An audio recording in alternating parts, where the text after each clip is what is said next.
My name's Adelaide Cree. I'm an aspiring romance author, and today I'm here to discuss my experience attending a writing conference pitching session. I'd never done one before, hadn't considered doing one, but I moved up to the PNW and I was looking for a writing group, and I Googled it, and of course the PNW Writers Association came up first in my results. And when I opened the website, an unpublished competition uh, was being held, and I joined it because it actually when you entered the competition, you actually got two critiques, and that's all I really wanted from it because I didn't think I'd never written anything before or published anything before. So I was like, let's see what the critiques say. Because all my beta readers had enjoyed my books, but I wanted to see what. Obviously, I assume they were professional critiquers. Um, so I entered it, and then it wasn't. It was like I think I entered it in end of either January or February, and then I didn't hear anything until July. Finding out I was a finalist. So I was like, oh, okay. And part of finalist, you go into the award ceremony where you're placed first, second, or third. And then as a finalist, you also get $100 discount into the writing conference. So I was like, oh, I'll join the writing conference. Why not?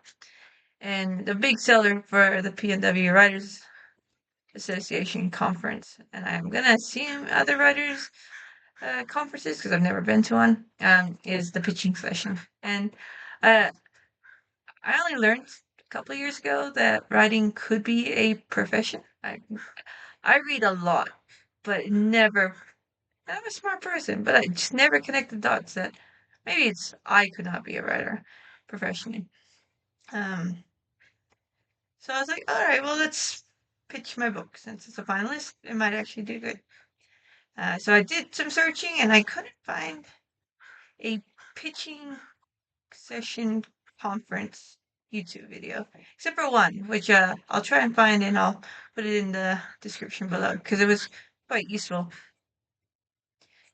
So I'll go through what my experience was, and then I'll give you a bit more details on what I'm writing. And I apologize for if you hear any uh, background noise. I've got 3 foster kittens running around, so they might appear in this video. So as I mentioned, it's the PNW Writers Association pitching session. There were 4 blocks you could choose from. So I think from memory, it was like Friday morning, and then Friday morning maybe, Friday afternoon, then Saturday morning, then Saturday afternoon. And then so I don't know why I didn't choose the Friday. I thought the Friday one was booked out. So anyway, I chose Saturday morning, which I'm a morning bird, so it was fine by me. I was at 8 a.m. You and then so I booked it and the conference itself was from Thursday till Sunday. And on the Thursday night, they actually had a practice pitch session. So where you could go in, or like around the table, there would be a pitch coach, and then you would give your pitch, and then everyone on the table would give feedback. Um, so I'll give my pitch, and I'll tell you what their feedback was, and then so forth. So I memorized my pitch, and I'm pretty sure I might be. Let's see if I remember it because it's actually been a week since the conference. So hi, I'm Adelaide Cree. I'm one of the finalists at this year's PNW Writers Association Unpublished Literary Contest, and today I will be pitching my Regency romance titled An Affair at Apsley House. A completed standalone connected to a multiverse series, it's full of witty banter, touch of suspense, and the pull of 2 people who never expected to fall in love. Perfect for fans of forced proximity and enemies to lovers tropes. Adrian Sinclair, Duke of Wakefield, knows he must marry to fulfill his duty and secure the Sinclair legacy. His best friend helps by hosting a house party, which he attends to select a titled bride. Fiercely independent orphan and never feeling like she belonged, Miss Adeline Sandringham. Miss Adeline Sandringham. Apologies, kitten interruption. Um, oh, because she never felt like she never belonged. Uh, oh, is so close to inheriting her fortune and plans to travel. But an introduction to the Duke sparks spirited debates, flirtation disguised as archery lessons, and the tantalizing suggestion of an affair. When an art thief puts Adeline's life in peril, Adrian must use his title, influence, and ties to the Raven Seal, a branch of the Home Office, to secure her safety. An affair at Apsley House weaves together romance, mystery, and slow burn passion to deliver that satisfying happily ever after. Questions or requests? And that was my pitch. I didn't have a kid interrupt me, but it took we when we timed it on that Thursday night session, it was a minute and 20, I think 24 seconds. And in this particular pitching session, they asked, it was actually 4-minute rounds. So the way I might be hopping a bit, so apologies. But the way the pitching session was, you'd go into a big room, you'd stand in line, you choose your first one that you really wanted to pitch to, and then once the bell rang, from once the bell rang, it actually was the 4 minutes. So you literally would walk obviously as fast as you could, sit down, give your pitch. I literally just started off with like, "Hi, how are you? Are you accepting Regency romance?" Because obviously there's so many different types of romance, and then because but they might not accept Regency romance as opposed to they might accept historical, but Regency is very specific. And then if they said yes, and then I'd be like, "Oh, sweet, let me tell you my pitch." And then because you don't have a lot of time, and I think they also know that um, you don't have a lot of time. So yeah, so then during that Thursday night session when we had the um, coaching session, they it went well. Originally I had the word count, which was 63,000. But I found out I always thought Regency Romance was between 40,000 and 90,000, but they were saying it was 70,000. So I was like, oh, okay. So then that's why I tweaked it to say 70,000 completed standalone as opposed to 63,000. Since then, I actually have I was able to add a couple more chapters, so it increases the word count to 70,000 because I didn't realize. Um, oh, and I should mention before that, a couple of weeks before that, I think because I was a member, well, I am a member of the PNW Writers Association. It might have been open to non-members. Um, we actually did a virtual pitching coach session as well. Um, yeah. So as you can tell, I memorized mine, and because in the newsletters and everywhere I researched, they were like memorize it, practice it, memorize it, practice it. But then when I got to the conference, no, some people wrote the pitch on the spot, and they had even prepared their pitch. And then as I was in the pitch line, people were reading off their script, and uh, the agents didn't mind. They're like, I think they know you're nervous, maybe you've never pitched before, so and I think what I noticed with the pitch sessions, they're intrigued on keywords that you give. So make sure you highlight the big keywords. Like for my keywords, it was Regency. The art thief was a keyword. I had a couple of agents going like, "Tell me more about this art thief." And the other one was series, because another one was a series potential. They're all about series potential. Um,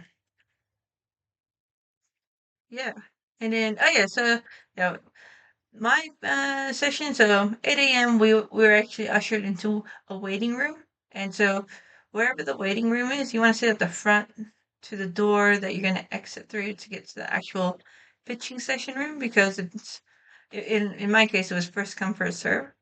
So by sitting at the front of the room, I was one of the first people to go into the pitch session room, and so I was able to find the first agent I wanted to pitch to.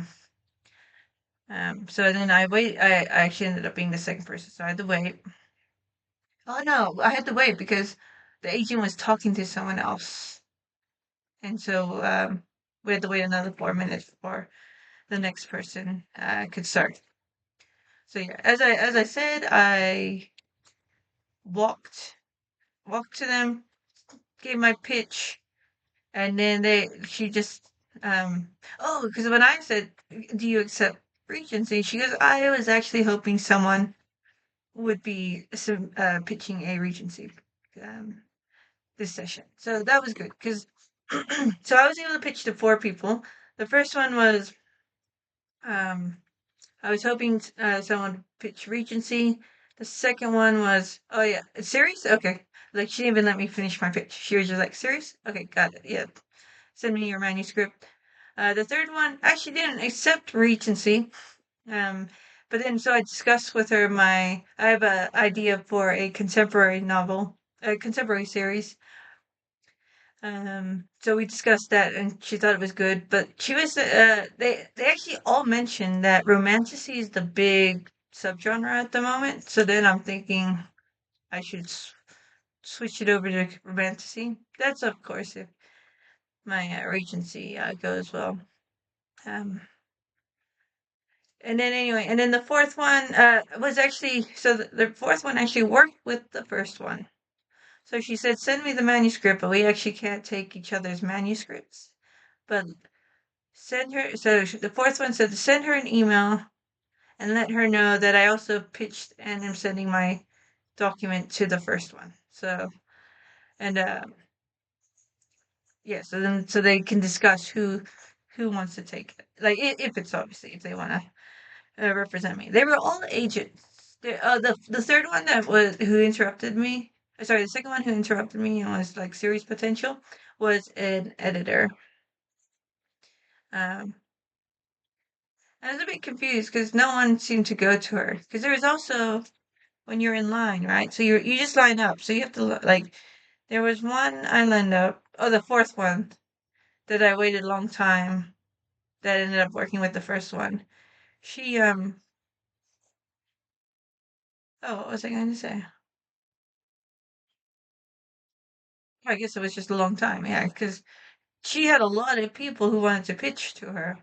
I think 'cause she was like a senior editor, a senior agent. While her colleague was only a what do you call it? A junior agent, I guess. But then there was some the editor that editor I was telling you about. She she didn't seem to have anyone, even though she was an editor. But I think because it was a small press, someone mentioned something about she's a small press and they want to get to a wider audience. Because someone mentioned to me during the conference that like if you get into a small press, you're going to be doing a lot of the marketing on your own because you won't get to a wider audience. But um, yeah. So anyway, so each of them. So I did my pitch, and I didn't get really many questions. There was uh, oh, I did end up doing a fifth agent, and the agent was the one that wanted to know more about the art thief. So that was actually the only major question I had was like, tell me more about the art thief line. So they actually, I actually told them about the art thief and why they were there. Um, yeah, and then uh, if you, here's a tip. So one of the agents wasn't accepting any I don't know. She was on her own, so and like I kind of was done, but I still had like I think 2 more pitch sessions I could choose from because it was pretty quiet. Because I thought there was gonna be 100 of people in this pitch session, but I think maybe it's I don't know if it was the type of agents or the type of editors that were available. There wasn't that many people actually pitching. So I actually was able to pitch because there was 7 I think in total, and I ended up doing 5. And so the last, there was one that I pitched to, um, I didn't pitch. No, no, because she was just there. I was like, "Can I just practice my pitch with you?" And then, because no one was in her line, so I wasn't wasting her time. So she goes, "Yeah, sure." And then she gave me some feedback on just on what I should include. Um, and then I feel like I didn't write any notes down. Okay, so then they all gave me business cards. I'll show it to you, but it's a typical business card. Some of them ask for the full manuscript. Well, most of them ask for the full manuscript, actually. I guess because maybe it's romance. Someone was saying that with fiction, it's usually the full manuscript. Though there were people that I talked to that pitched. So I was always told fiction, um, you have to have a finished manuscript. But there were quite a few people who were pitching uncompleted manuscripts, and they just said send them what they had. So there you go. I guess it just depends on the person. Um, yeah, all in all, we had 90 minutes in total, but it only took me an hour. I think I left there after an hour because it's 4 minutes. There wasn't actually that many people. I only had one that fourth one I was talking about, the senior editor. Sorry, senior agent who had the longest line. The rest were all pretty quiet. Um, I'm still on the fence. I sent them my manuscripts, but at the same time, I'm on the fence of whether to self-publish or not. I like the idea of traditional publishing because I keep looking at all the publishing sites now and seeing which authors have published where and when, and my favorite Regency authors, and I can see them on like Penguin Random House and HarperCollins. And I'm like, oh, and then I look at the smaller ones too. There was a Regency author at the conference who was presenting, and she was on a smaller publishing house. Who I didn't like the publishing house had lots of books, but I didn't recognize any of the authors. So yeah. But I'm trying. Like the conference itself was good. I might try and do a different. I guess I could do the video now, right? You want to hear it?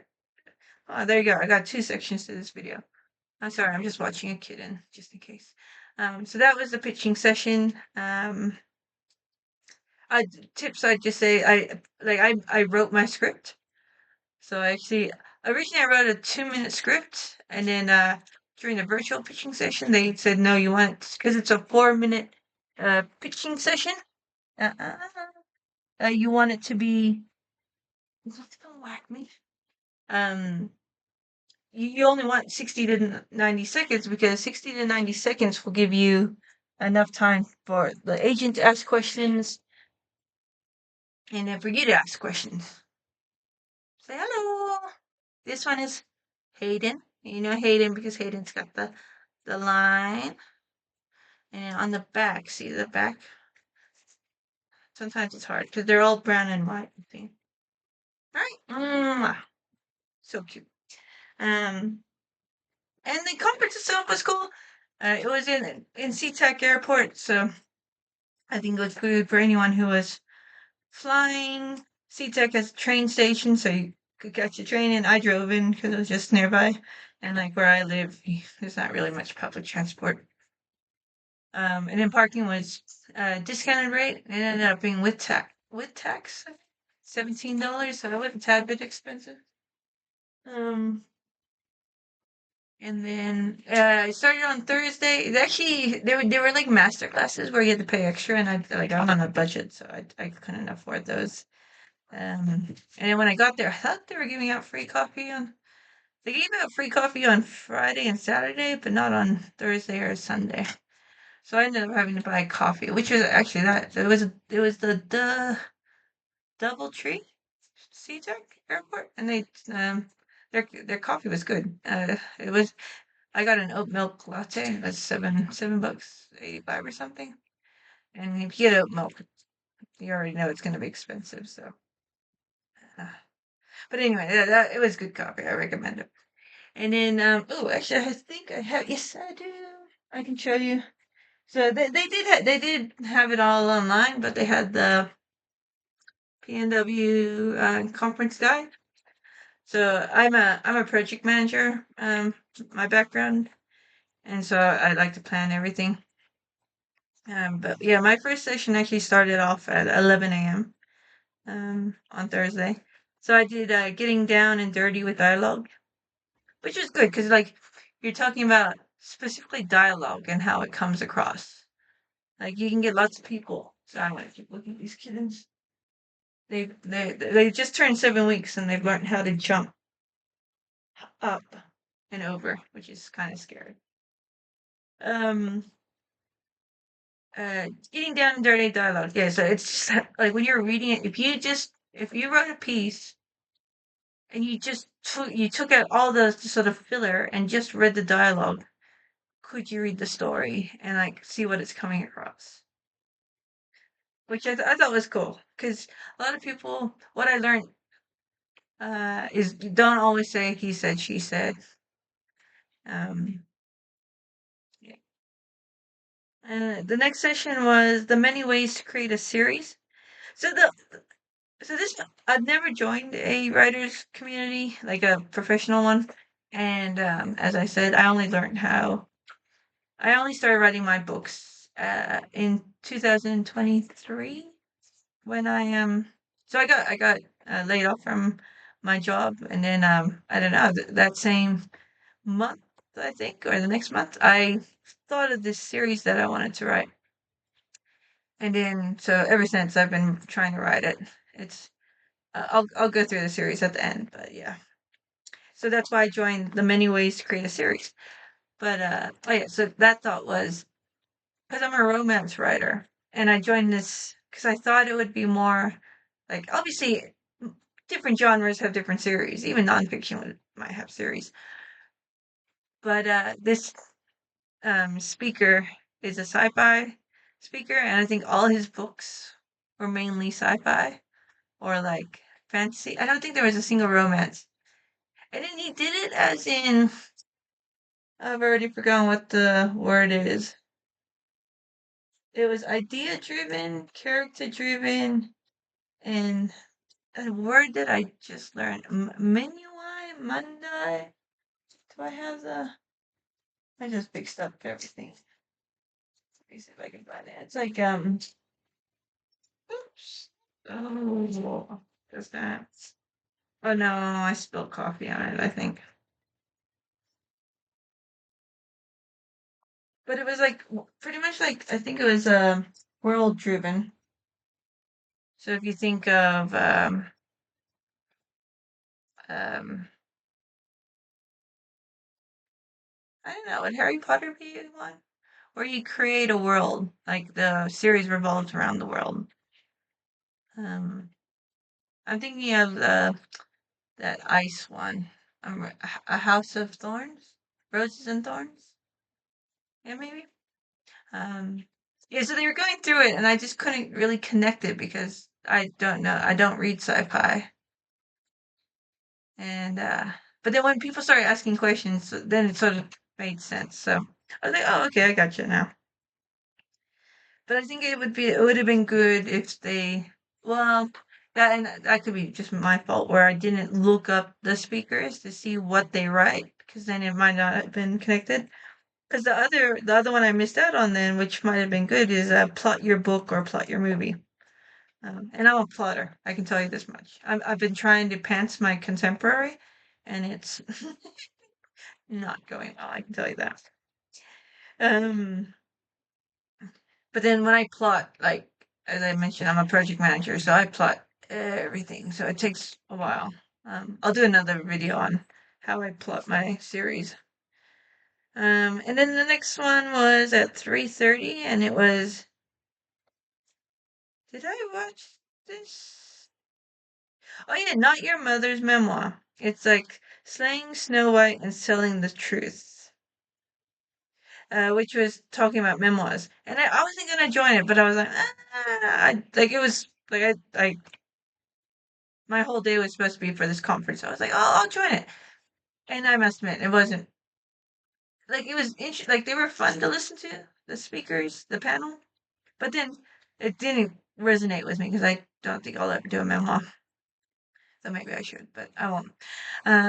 But they actually had a guest who was a Barnes and Noble manager or something like that, and they talked about the like how Barnes Noble helps authors and like where they well the whole aim was like because the genre of memoir is moving to it was like fiction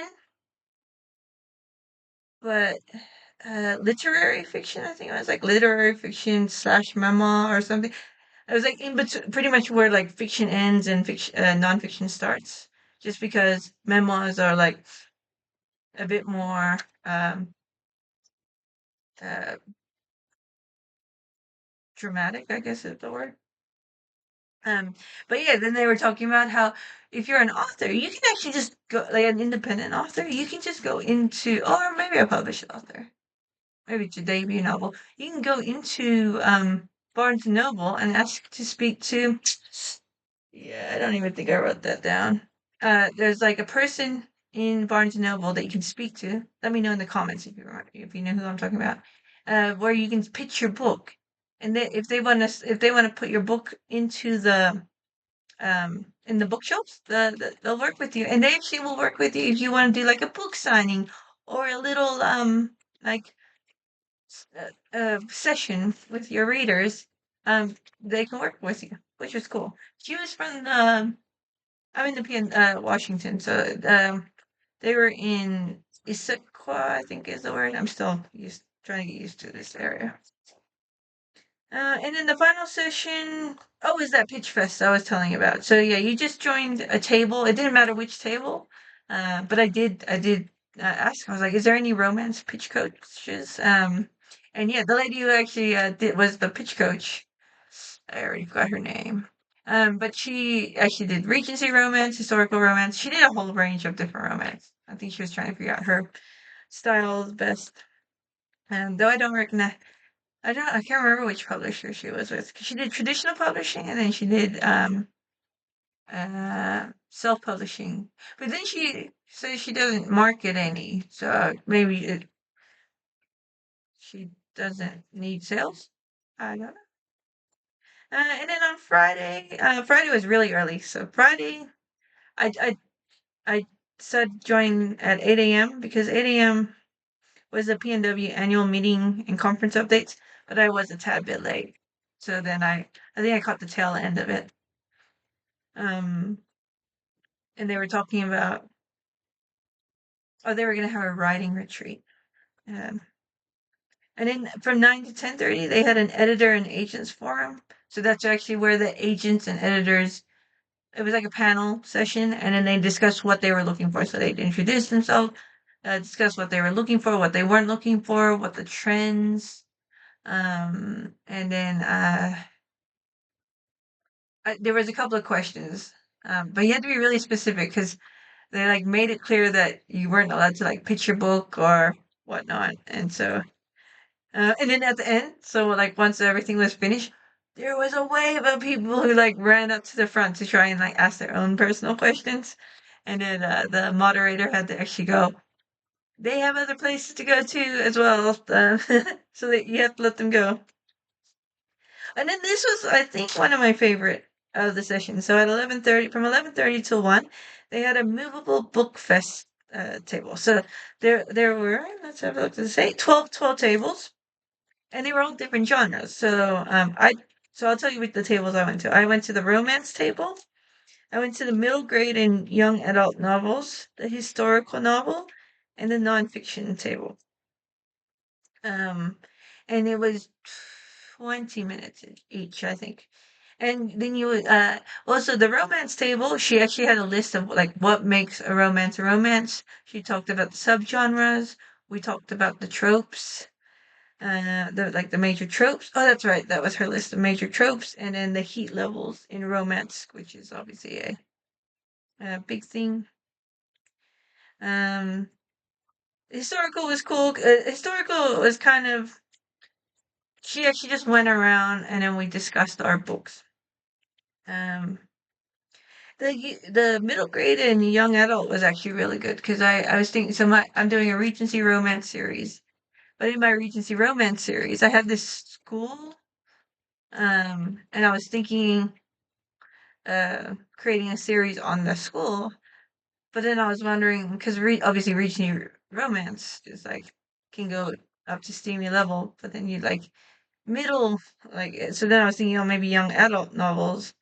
But then I was thinking more like Harry Potter style, where you start from like maybe you focus on a couple of characters and then they work their way up um, through the grades until they graduate.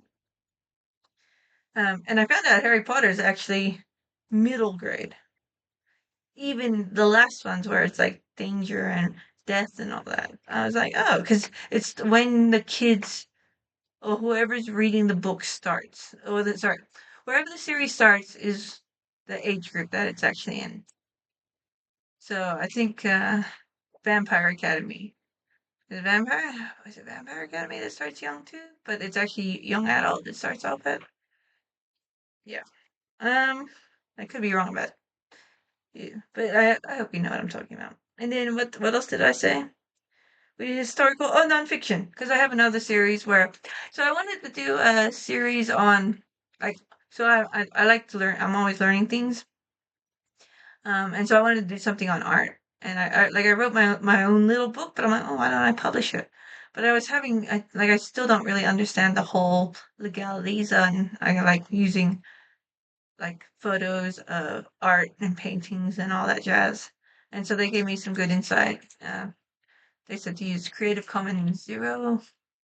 But then like some contemporary work, you have to actually ask the artist directly. Yeah, and then so that was Friday until 1 p.m. And then from 1:30 to 3 o'clock, was how to build an author brand and what to do about it. So it was like creating your brand, your author brand. So I like to say I'm Adelaide Cree. I'm a I say I'm an A to Z romance author. So all my series are going to be A to Z. So it's going to be 26 books. Um, and I'm currently writing Regency romance with a twist, with a mystery twist. Full of, full of passion, slow burn passion, witty, um, witty banter, and trying to think what else, because I have so many different books that I'm writing at the moment. Well, the first one is witty banter, mystery, and that slow pull of two people who weren't expecting to fall in love. They did, but I'll get to my book in a second. Hello, and this one here is Hedwig. Hedwig, say hello, Hedwig. So Hedwig is very white, but then she has these. See the zebra? Zebra. She's the one that can fly. Hi. Mm, aren't you adorable? Yes, you are. Mm, there we go. Um, yeah. And then, oh, I think that was actually, no, I lie. From 4 to 5, still on the Friday, was contracts and copyrights. So I wanted to join that because, so my first book is actually titled, well, all my books I would like them to be set in real buildings. So I used to live in London for over a couple of years, and I love history. So I had a National Trust membership and an English Heritage membership, and I'd always go every weekend, explore a new house or a castle.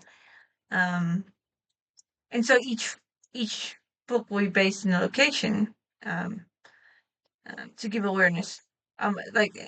Ultimately, it's to give awareness to this site, and hopefully people will visit it and support the charity. And sorry, Hedwig's like looking at me. I'm afraid she's gonna jump.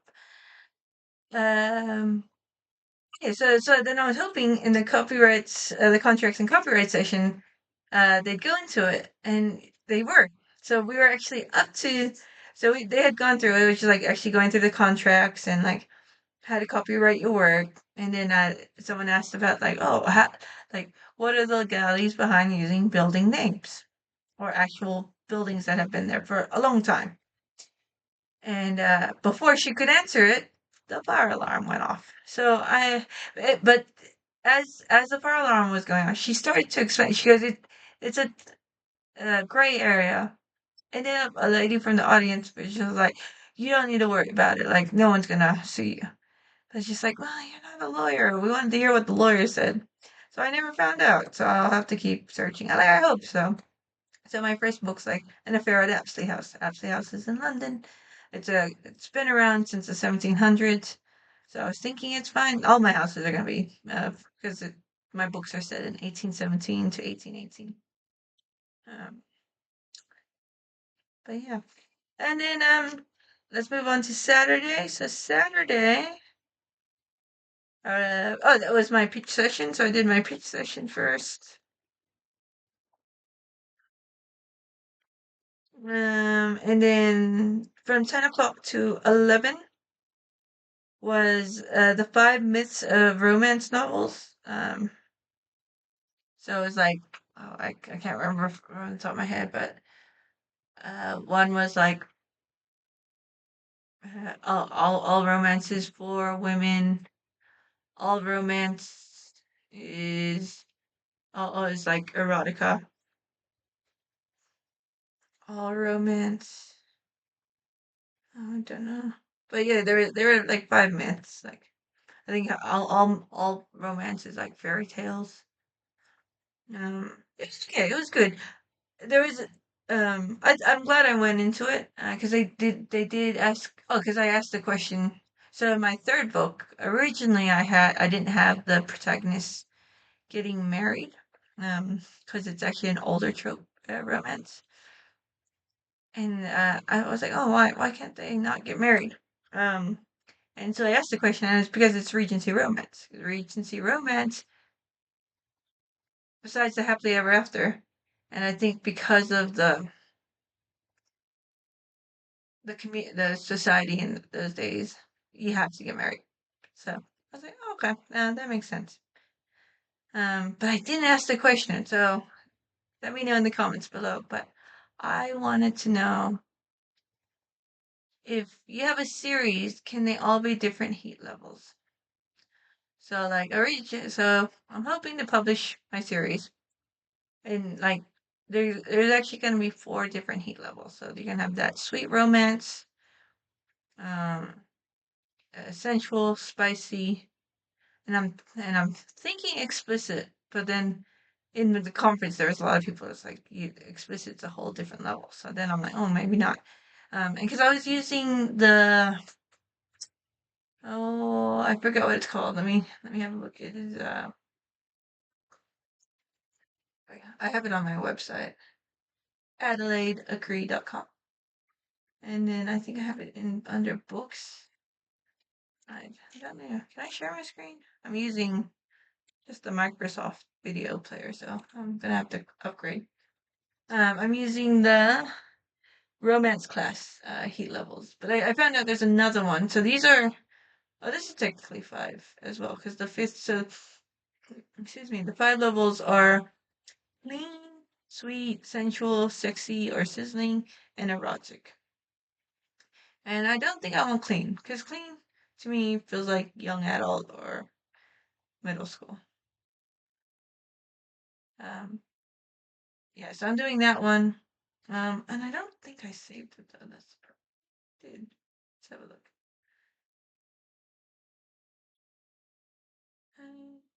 Oh, maybe it's in publishing.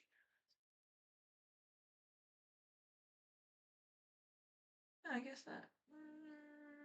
So I've. Oh, no, writing tips. There we go. Uh, it's the the Indie Author Collective Spice Levels. I don't know if it's them who did it. I don't know. They got 6 levels, so maybe not. But anyway, during the conference, they were talking about 5 heat levels as well.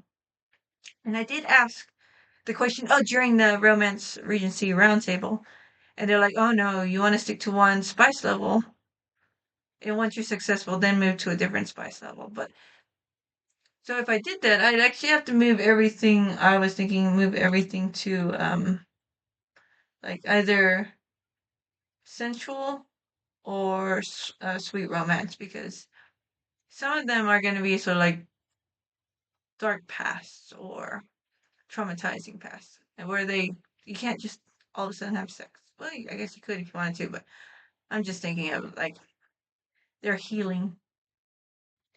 Oh, I'm gonna kitten falling asleep. Okay, I don't know if I can. There you go. Just move my bottle out of the way so you can watch a sleeping kitten. Um. So yeah. So yeah, that was that. And that was good. It was a panel of three people, so I think they were all authors.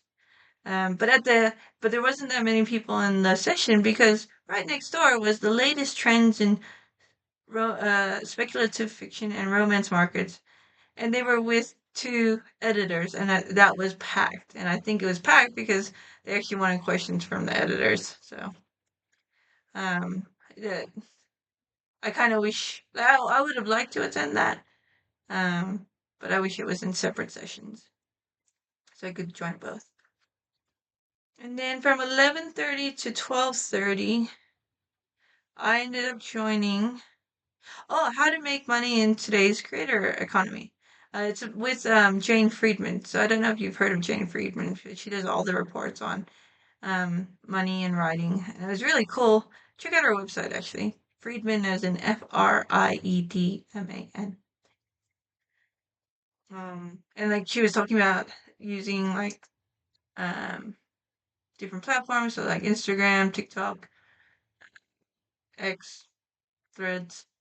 And she did point out that she thinks um, Substack, because they're getting another round of funding, so the algorithm's going to change. So she says to be very careful about using it. And I'm not the biggest fan of Substack. I think it's just I don't know if I'm not clicking on it correctly, but I keep getting taken to I feel like two different websites, and I have a feeling it's like their old platform connecting to their new platform. Eh, but I still want a mailing list. So I just use some coding to create my own mailing list because I use Google Sites. Um, we'll see if that works and if it's sustainable in the long term. Okay. What else happened on Saturday? Oh no, because after that 12:30, yeah, between 12:30 and 3, there was nothing on. There was a key at 3 o'clock. There was a keynote speaker, Margaret Atwood. The Handmaid's Tale, but it was virtual. She was on virtual, so I was like, I've seen her on. I actually saw her in person in Portland, I think. So that's why I was like, I don't need to see her again. Um, and some people actually had mixed reviews on it, so I was like, oh, okay, well, I'm glad I didn't go. But then I did come back because that's when at 7 o'clock that was when they had the dinner and the award celebration. I didn't I didn't place, but it was good to see good to connect with people. The one thing I didn't do, this is my first ever conference, so it's all obviously a learning curve. Um, was I didn't bring like business cards, or I totally forgot to exchange information with people. It's quite overwhelming. So yeah, if I do another writers conference, I'll do that. Supposedly the PNWWA one's going to be hybrid next year, so um, I I heard a lot of people aren't going to go to it, but we'll see. I don't even know if I'll go, but we'll see. And so then on Sunday was a half day actually. So my first session was at 8 a.m. Um, and it was on social media. Um, it was from 8 to 9:30, but the speaker was distracted, I think, because she got attacked or verbally attacked or something. Verbally attacked, I think, or I don't, something happened like where someone shouldn't have said something. Um, but it seemed to affect her emotionally. Um, so um, so we actually only got through a couple of slides, which is understandable. But it would be cool. Like, there's actually so much. I if I end up self-publishing, like it's social media, that sort of is what I'm gonna struggle with because I'm not a social media person. As you can tell, this is my very first video, and I'm kind of screwing it up. So if you've stuck around this long, thank you. And then so from oh yeah, I didn't do that. And then oh yeah, and this session. So this was the final session. Oh well, no, technically it's the second last session. But this session I feel like should have been in on Friday, like either Thursday or Friday, because I feel like it would have set up people for success for the conference. So it's how to build and sustain a resilient writing practice, right? And but then she goes on, like she had a whole topic on like how to build your community, how to connect with people, how to like network. And like as we're going through this, I'm like, oh my god, this is where I would have like thought to exchange, like remember to like exchange information and like try and connect with other like people because like everyone I seem to connect with were non-romance writers. So and like some people had, so we had our like name badges, and you actually had a little ribbon where you could write like your genre of what you write. So I had historical romance, and because I was a finalist, I actually had a finalist ribbon. Um, but I just kept forgetting to exchange information. And I don't know, for some reason, when I was attending this session, I was just like, oh yeah, I should have done all this. So yeah, and I told her that because I actually ended up sitting with her with the final session, and I said, oh, next time you gotta have this like on the first session. And then this final session was actually a brunch, so that's where our coffee was. And then we listened to Jane Friedman again, who the The seminar was Why Writers Are the Protagonists in Publishing's Future. Um, and actually, that was really good. And she went through, uh, oh, she was talking about like different, like she would recount different stories. And she was talking about how ChatGPT, or no, Claude had used authors' data, um, to train its models. And then, so then there are these authors that were suing Claude. But then so then other authors try to get on board. But then they found out that a lot of publishers didn't actually copyright the author's work. And so they had no claim for compensation. It's like, oh, so I have to make sure my work is copyrighted. Yeah. So that was that. Um, I guess so. What is the time? It's 48 minutes. Wow. I can rant. I didn't think I thought this was gonna be like 10 minutes. So, um, anyway, so I guess I should wrap up with my um, video with my books. So this is gonna be a channel about uh, my author business. Um, I created so I pitched. I'll see how the pitching goes. They did say from the time you send it, it could be anywhere between 4 weeks to 4 months. And actually, during the like that panel picture, when they were talking about themselves, some of the agents were like, "Oh yeah, no, I'm proud that I've completed all my June emails, and it's September, so June, July, August, September, so they're like 2.5 months behind. So yeah, so I might not hear anything until Christmas. So what I'm thinking is see how I go up until Christmas, and then I can always self-publish just to make some money. Because I'd like to get the books. And actually, my first book, which is titled An Affair at Apsley House, is one of the two of the better readers now. Said that it was one of the best Regency books they've read, so I was pretty happy with that. Um, but yeah, so A to Z. So my whole brand. Well, no, I won't go into that because that's a really long thing. But my series is the Raven Seal series. It's A to Z Romance Regency, which obviously is going to be a 26 book series, book series. I've written 4 of them, and so I'm hoping to get all 4 published this year. It is the end of September, so we'll see what happens with if we go traditional or if we just do independent for now. Sorry, self-publish. And An Affair at Apsley House is the first one. It's a house party. You've heard my pitch, so. The second one is a ball at Basildon Park, which is in. So if you have, if you've got a map in front of you and you've got Spain over here, you got London here, uh, Basildon Park's like just going towards Bath. That's what I should say. And it's about child. So this one's a friends to lovers trope, and it's interactions between 2 childhood friends who meet again, leading up to a ball at Basildon Park, um, which is fun. That's Beatrice and Bryce's love story. And then C is a chemistry at Cross Keys, which is actually in the same village. It's Charlotte's and Kaylin's love story. It's second chance romance. So Charlotte actually grew up in Basildon at Basildon Park. So the father of Beatrice is Charlotte's brother, and so she's trying to get back with Kaylin, who was a village boy, and they were in love when they were younger. So, but they obviously got pulled apart.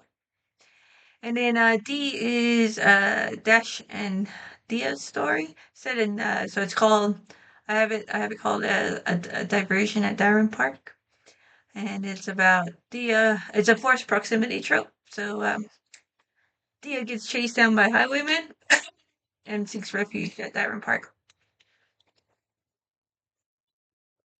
Dash, who hates surprises, um, is wary of the whole situation, but obviously um, has that strong pull towards her and realizes he needs to protect her. Um, and this is interesting because the book only goes over like 4 days, I think. But hey, that's Regency. What I love about Regency is it's just so quick. Like from chapter 1, you know who's gonna fall in love, and like well, all the books I read in, except for one, which I won't go into because I didn't like it. Chapter 1, you know, chapter 1, chapter 2, you know who the male and female protagonists are, and you know who they're gonna fall in love. Just how? What happens? What are the activities that take place? Usually they go over like a week or something. When you really like, if you read a Regency romance or even sometimes romance, like it only goes over a week. Um, yeah. So yeah, that's A, B, C, and D. But then I've got all the other books planned because that's what I do. I plan stuff. But I hope this has been useful. If you have any questions, put them in the comments below because this is as I said, this is my first video, so I may have just confused you instead of actually giving you useful information. I'm just trying to think if I forgot anything because like I have a little list. I've got an intro. What was the pitch about? The actual pitch. Talk about the practice and talk about my series. But yeah. Put things in the comments down below, or you can check out my website. Sign up to my newsletter. I don't know if it's gonna be a newsletter. Most probably we'll do a blog, and then I can send you the blog. I guess that is a newsletter if I send it to you. www.adelaideacree.com. And then you'll find me on socials. I'm gonna do Instagram and Threads because that's what I've been told is better. And then I actually have Pinterest, and then I'm gonna do YouTube. I'm not a Facebook user, and but I heard this podcast uh, where the author, the podcast was Spa Girls Podcast, SPA for self-publishing authors. Really good podcast. If you like the banter. So this is like really good. Like they ask informative questions to all their guests. They did one on with Anna Huang, which is like one of the famous ones. Um, but they have a lot of banter. And oh yeah, one of their guests was saying she doesn't use Facebook at all, but one of her readers was like, "You really need to have a Facebook like page just to even have a community." So I set up one so that there is a Facebook page, but if again, I'm gonna treat it like that example where that people can just chat together. And I think when I like post things on Instagram, I think I can automatically post it to Facebook. Though in one of the sessions they said uh don't use Facebook as if you're gonna use a meta program as your main source, use Instagram over Facebook because Facebook is supposed to be like family and friends. And so they'll put if you don't have a business account, if you're not paying them, they'll push all your business below. But if you're on Instagram, it's fine. Which I was like, okay. And yeah, they said post on Instagram first, and then once you post it on Instagram, then repost onto Facebook. So I'm still trying to learn all about algorithms. So all right, well I hope this is helpful for you. I'll try and do another video. I don't know how regular I'll do these things. Maybe once a month. If you have any suggestions or questions, feel free to hit me up. All right, thank you. Bye for now.